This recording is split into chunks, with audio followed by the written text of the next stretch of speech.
ওসমান হাদি হত্যাকে একটি রাষ্ট্রীয় পরিকল্পনা। কারণ ওই খুনিকে বের করে আনাই হয়েছিল এমন একটি ঘটনা ঘটানোর জন্য এবং তাকে সেই নিরাপত্তা এবং নিশ্চিত করা হয়েছিল যে তাকে পূর্ণ সহযোগিতার মাধ্যমে নিরাপদে দেশ থেকে বের করে দেয়া হবে। ওসমান হাদির এই হত্যাকারীর জামিনের যেই যে ধারাবাহিকতা, নিম্ন আদালত, উচ্চ আদালত, তার জামিনে বের আসা, তার দেশ থেকে পালিয়ে যাওয়া, একটা বিক্ষুব্ধ অ পরিস্থিতি, অ্যা ভাঙচুর, অগ্নিসংযোগ, এই দীপুকে হত্যা, অ্যা ফয়সলকে ভারতে পালিয়ে যাওয়া সবকিছু মিলিয়ে আপনারা কি বুঝতে পারছেন যে এখানে একটা রাষ্ট্রীয় ষড়যন্ত্রের ব্যাপার আছে।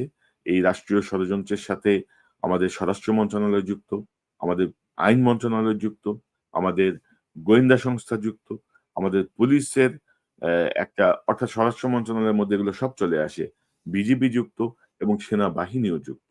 কারণ এমন একটি ঘটনা ঘটার পরে যেই পদক্ষেপগুলো নেয়া দরকার ছিল তারা আসলে কার্যত কেউ কোনো পদক্ষেপ নেন নাই। বাংলাদেশে যে সামনে একটি নির্বাচন আসছে, সে নির্বাচনকে বানচাল করার জন্য, একটি অস্থিতিশীল পরিবেশ সৃষ্টি করার জন্য এই উদ্যোগটা নেয়া হয়েছে। এবং আমি তো বলব যে ডক্টর মোহাম্মদ ইউনূস কিন্তু ঘটনার দিন রাতেই ১ম যে কথাটি বলেছেন, তিনি বলেছেন যে অপরাধী যেন পালিয়ে যেতে না পারে। হামলাকারী যেন পালিয়ে যেতে না পারে। এখন ডক্টর ইউনূসের এই আদেশ যদি এরা না মানেন, তাহলে কার কি করার আছে? ডক্টর ইউনূস কি করতে পারেন? আমাদের যে স্বরাষ্ট্র উপদেষ্টা, সে তো লেফটেন্যান্ট জেনারেল। তার মানে একটা বোধ বুদ্ধির কোন পর্যায়ে যেয়ে পৌঁছেছে আপনারা দেখেন। যে আসিফ নজরুলরা কি বিচার বিভাগের কি সংস্কার করছে? কিভাবে জামিন হয়? কিভাবে ছাড়া পায়? মানে এসব কাব্য করে লাভ আছে আসিফ নজরুল যে আপনি বসে কলাম লিখবেন এখন অ আইন মন্ত্রণালয়ের দায়িত্ব নিয়ে বসে কলাম লিখবেন। প্রবাসী মন্ত্রণালয়ের দায়িত্ব নিয়ে বলবেন যে দালালরা প্রবাসীদের খুব সর্বনাশ করে দিচ্ছে। তো আপনি কি শিখতেছেন বসে? আপনার কাজটা কি? আপনার কাজ তো এগুলো নিয়ন্ত্রণ করা।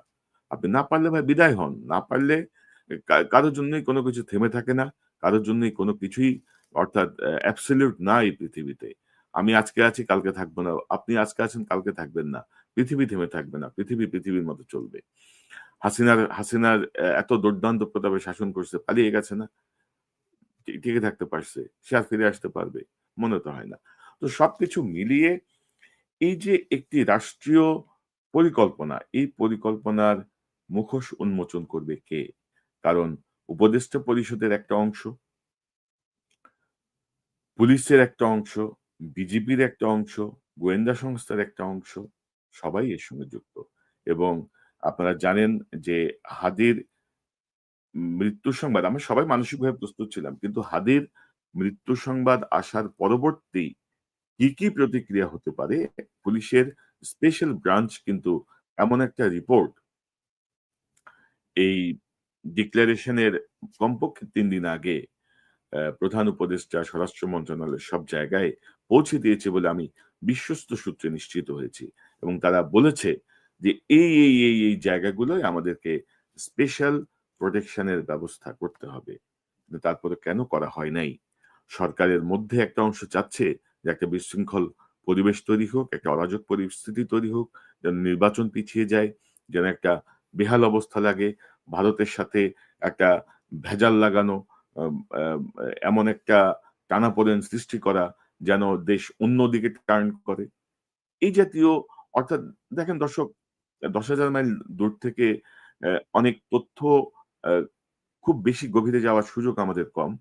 আমাদের অনেকের সঙ্গে যোগাযোগের ক্ষেত্রেও সীমাবদ্ধতা আছে। কিন্তু তারপরেও ধরেন যে ধারাবাহিকতা আমি আপনাদের সামনে তুলে ধরলাম, আশা করি আ আপনাদের কাছে বিষয়টি স্পষ্ট হবে যে ইহা একটি রাষ্ট্রীয় পরিকল্পনা।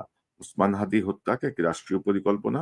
কারণ ওই খুনিকে বের করে আনাই হয়েছিল এমন একটি ঘটনা ঘটানোর জন্য এবং তাকে সেই নিরাপত্তা এবং নিশ্চিত করা হয়েছিল যে তাকে আ পূর্ণ সহযোগিতার মাধ্যমে নিরাপদে দেশ থেকে বের করে দেয়া হবে। এই যে তার বাবা-মাকে ধরছে, তার ওয়াইফ কে ধরছে, তার বান্ধবীকে ধরছে। আপনি আইনের বেড়াজালে কতক্ষণ তাদেরকে আটকে রাখতে পারবেন? ৩ মাস, ৬ মাস, ১ বছর? কারণ তারা তো খুন করে নাই। তাদেরকে আপনি নানাভাবে বলতে পারেন তারা খুনের সহযোগী, তারা পালিয়ে যেতে সহায়তা করছে। পালিয়ে যেতে বাপ-মা কি সহায়তা করবে? পালিয়ে যেতে সহায়তা করছে পুলিশ, গোয়েন্দা সংস্থা, সেনাবাহিনীর একটা অংশ, বিজিবির একটা অংশ। বিজিবির একটা ব্রিফিং শুনলাম যে ওই সীমান্তে যারা নাকি লোক পারাপার করে তাদের একজনকে তারা শনাক্ত করে তার বাসায় অভিযান চালায়। অভিযান চালায় বিজিবির ওই অফিসার তার বক্তব্যে বলছেন, "আমরা দরজা নক করছি।" দরজা নক করছে কিভাবে জানেন তো? "ওগো শুনছো? দরজাটা খোলো।" বলে যে, "আমরা দরজা বাইরে ০.৫ ঘন্টা দাঁড়িয়েছিলাম।"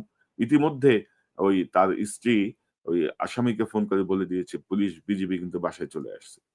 তো আপনি আপনি মানে কি আপনার রং-ঢং করতে যান? রং-ঢং করতে যান, দরজা নক করে ০.৫ ঘন্টা দাঁড়ায় থাকবেন। এর মধ্যে তার বউ ফোন করে আসামিদের সতর্ক করে দিবে। এই ট্রেনিং পাইছেন আপনারা? এগুলো আমাদেরকে শিখান। এগুলো আমাদেরকে বুঝাইতে চান। কি বুঝাইতে চান আমাদেরকে? মামলার যে চার্জশিট, সেই চার্জশিট দেওয়া হয়েছে। সেই চার্জশিট দেওয়া হয়েছে আ ২৮ শে ফেব্রুয়ারি অর্থাৎ ২০ শে ফেব্রুয়ারি আ আসামি জামিনে বের হয়ে গেছে। ২৮শে ফেব্রুয়ারি চার্জশিট দেওয়া হয়েছে এবং চার্জশিটে কিন্তু ভালো, চার্জশিটটা খুবই ভালো। চার্জশিটে তার যে অস্ত্র, সেই অস্ত্রের ফরেনসিক ও তারা করেছেন। সে এবং ভেরি আনফরচুনেটলি আপনি দেখেন যে নভেম্বর থেকে ফেব্রুয়ারি এই ২ মাসের মধ্যে আ মামলার আয়ুও কিন্তু পরিবর্তন হয়ে গেছে। মামলার আয়ু পরিবর্তন না হলে হয়তো চার্জশিট আমরা আরো আগেও পেতে পারতাম। তো মামলার আয়ু এই ২ মাসের মধ্যে কেন পরিবর্তন হবে? এরকম একটা ২ টি অস্ত্রসহ যে আসামি ধরা পড়ল সেই মামলার আয়ুর পরিবর্তন হয়ে গেছে। আয়ু পরিবর্তন হলে নতুন আইন দায়িত্ব নিয়ে আবার কিন্তু ১ম থেকেই শুরু করতে হয়। ঘটনাস্থল পরিদর্শন থেকে শুরু করে সকল কিছু মিলিয়ে প্রচুর সময় চলে যায়। তারপরেও আমি দেখছি যে এই আ যে চার্জশিট, সেই চার্জশিটে কিন্তু সেই অস্ত্রের ফরেনসিক ও করা হয়েছে এবং মোটামুটিভাবে এটি নিশ্চিত যে এটি আ ফয়সাল করিম মাসুদের ব্যবহৃত অস্ত্র এবং আ সে সন্ত্রাসী। তো দর্শক বিবেচনা আপনাদের। আমার আর কিছু বলার নেই। আমার কাছে যে তথ্যগুলো ছিল আপনাদের সামনে তুলে ধরলাম। সুশীলদের অনেক কথা শুনতে পারেন। সুশীল যাইতে এখন সরকারে বসে আছে। বিপ্লবের আ সঙ্গে সম্পর্কহীন কিছু ধান্দাবাজ গ্রুপ সরকারে বসে আছে এবং তার মধ্যে আসিফ নজরুল, রেজওয়ানা, স্বরাষ্ট্র উপদেষ্টা সহ একটা গং মানে কি বলবো রে ভাই? ভয়ংকর অবস্থা করে ফেলতেছে। তারপরে দেখেন এই যে এই যে আ ওসমান হাদি হত্যাকাণ্ডের সঙ্গে আরেকটা অ্যাঙ্গেল হচ্ছে এই যে বিডিআর এর যে রিপোর্ট সাবমিট করা হয়েছে সেই রিপোর্ট নিয়ে প্রত্যেকটা টেলিভিশন, প্রত্যেকটা পত্রিকা, প্রত্যেকটা আ অনলাইন মাধ্যম সোচ্চার ছিল, নানা বিশ্লেষণ হচ্ছিল, নানা কাজ হচ্ছিল। ওসমান হাদির এই হত্যায় কিন্তু সেটি সাবসাইড হয়ে গেছে, সেটি আড়ালে চলে গেছে।